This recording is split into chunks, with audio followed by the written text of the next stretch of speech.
Betul. Tapi ketika kita berusaha melihat negara-negara yang secara teknologi itu advance, misalnya kalau kita lihat di Amerika gitu ya, mereka lihat di Iowa dan lain-lain dengan farmingnya dia corn farming, wheat farming dan lain-lain, itu kan sangat gencar digunakan teknologi. Petaninya itu sangat syarat dengan teknologi, gitu ya. Bahkan mereka itu tidak lagi menggunakan ladangnya dengan cara-cara konvensional dan tradisional. Ya.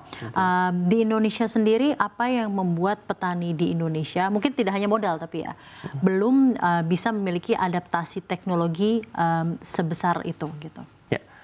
Kondisi di Indonesia sendiri saat ini ya, jumlah petani di Indonesia itu kurang lebih ada sekitar 28 sampai 30 juta. Itu kurang lebih 10% lebih daripada jumlah penduduk di Indonesia.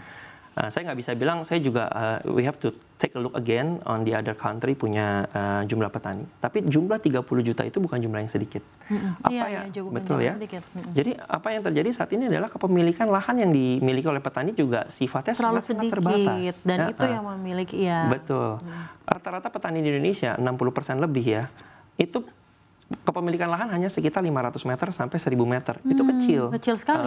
Mbak Syafrina, dibandingkan dengan tadi apabila Mbak membandingkan dengan petani-petani yang ada di negara berkembang ya.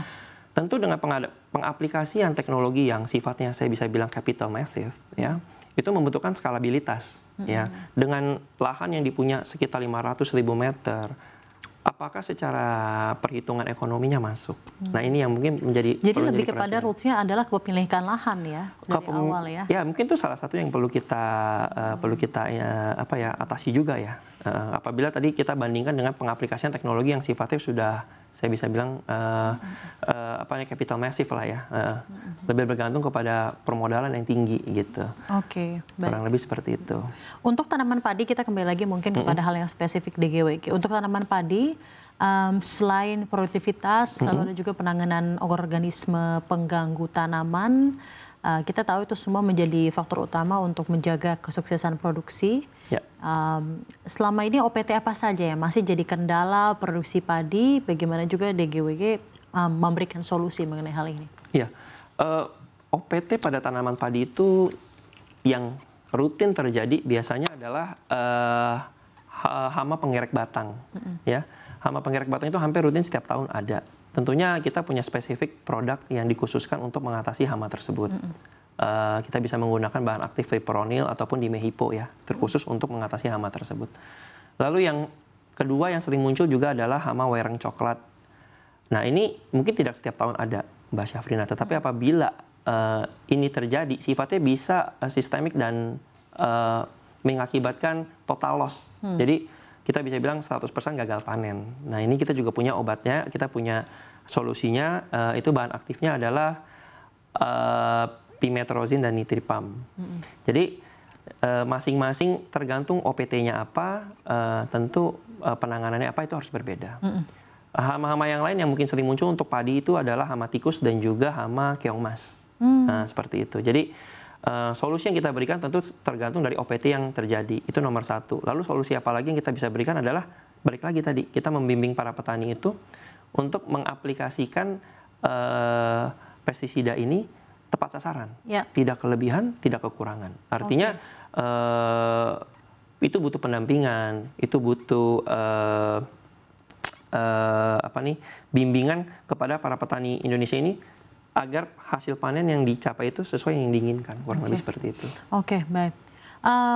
Bagaimana perusahaan Anda menciptakan produk pestisida, herbisida, dan produk pembasmi OPT lainnya yang efektif namun juga tetap ramah lingkungan? Ya, tentu kita melakukan research, melakukan penelitian secara berkala.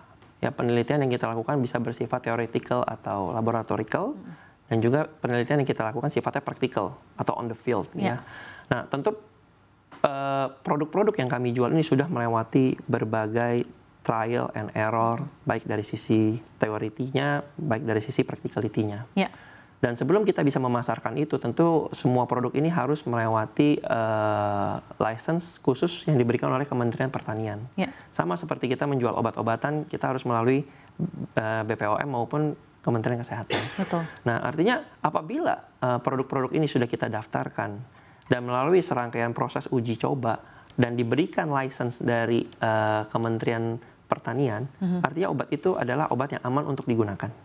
Nah, yang menjadi pertanyaan adalah ketika obat itu sudah aman untuk digunakan, apakah pengaplikasiannya juga sudah sesuai aman sasaran? digunakan. Betul.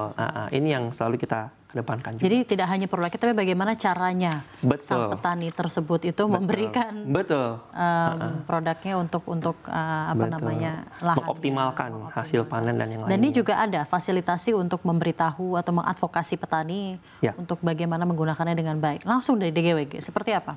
Ya, tadi yang saya sampaikan, kita punya 1000 agronomis yang setiap tahun kita rutin lakukan pelatihan secara terus-menerus. Ya, apa yang diberikan pelatihan ini tentunya dari segi soft skill-nya, dari segi hard skill-nya, bagaimana produk-produk baru yang kita keluarkan itu bisa menggantikan produk-produk lama yang memberikan hasil yang jauh lebih efektif. Dan itu tadi kita bilang, kita punya hampir 1000, bahkan sekarang 1000 lebih agronomis dari Sabang sampai Merauke yang setiap hari melakukan personal approach, datang ke setiap petani, menanyakan kabar mereka. Kadang-kadang namanya kita menanam itu kan bukan 1 hari selesai ya, Betul. Mbak Syafrina. Jadi it takes like 3 to 4 months lah, katakan untuk tanaman jagung. Mereka akan datang secara rutin 1-2 minggu sekali untuk menanyakan ada kendala apa yang bisa dibantu. Jadi di sanalah interaksi tersebut, bimbingan tersebut, penyuluhan tersebut bisa terjadi.